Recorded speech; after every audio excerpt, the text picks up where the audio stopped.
অবশেষে গরিবের বন্ধু বড়লোকের দুশ্মন জেন 5 মার্কেটে এসএসডির জন্য ন্যান্ড সেল উন্মোচন করেছে এবং সেই কোম্পানিটা আর কেউ না ওয়াইএমটিসি। এটা একটা চাইনিজ চিপ ম্যানুফ্যাকচারিং কোম্পানি। তারা সাধারণত পরিচিত তাদের যে লোয়ার কস্টের লোয়ার এন্ডের এসএসডির জন্য মেমোরি চিপ বানায় সেইটা নিয়ে। তো সেই একই রীতি বজায় রেখে তারা জেন 5 এর জন্য একটা লো এন্ড মেমোরি চিপ বানাইছে। কিন্তু জেন 5 এর এসএসডি বাজারে বের হয়েছে প্রায় 3 বছর হয়ে গেছে, বাট ওয়াইএমটিসি এখনো ওই জেন 5 এর জন্য কোনো ন্যান্ড সেল বানায় নাই। বাট রিসেন্টলি তারা তাদের নতুন ন্যান্ড সেল অ্যানাউন্স করছে যেটা জেন 5 এর জন্য ডেডিকেটেডলি। এই ন্যান্ড সেল গুলো পাওয়া যাচ্ছে মোট 3টা ভেরিয়েন্টে, 512 জিবি, 1 টিবি, 2 টিবি। ভাই 256 নাই না, তোমার মতন গরিবদের কথা চিন্তা করে নাই ওয়াইএমটিসি ক্লেম করেছে তারা এটাতে তাদের লেটেস্ট টেকনোলজি অর্থাৎ X4 9070 3D NAND based sell ব্যবহার করেছে, যেটা এক্স ট্র্যাকিং টেকনোলজির 4.0 ভার্সনে চলতেছে। এখানে ওয়াইএমটিসি আরো ক্লেম করেছে এটা 4টা চ্যানেলে কাজ করবে, অর্থাৎ এইটা বাকি যেসব এসএসডি গুলো রয়েছে তার থেকে অর্ধেকে কাজ করবে, বাকি সব এসএসডি গুলাই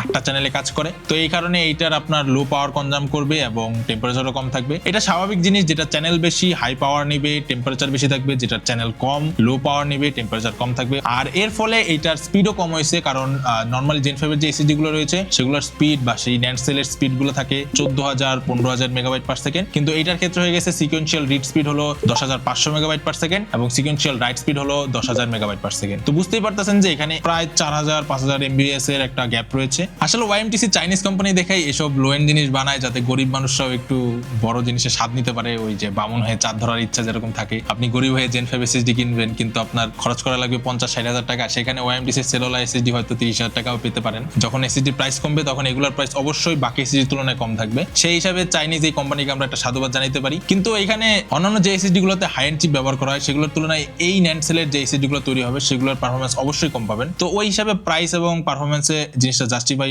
হওয়া উচিত।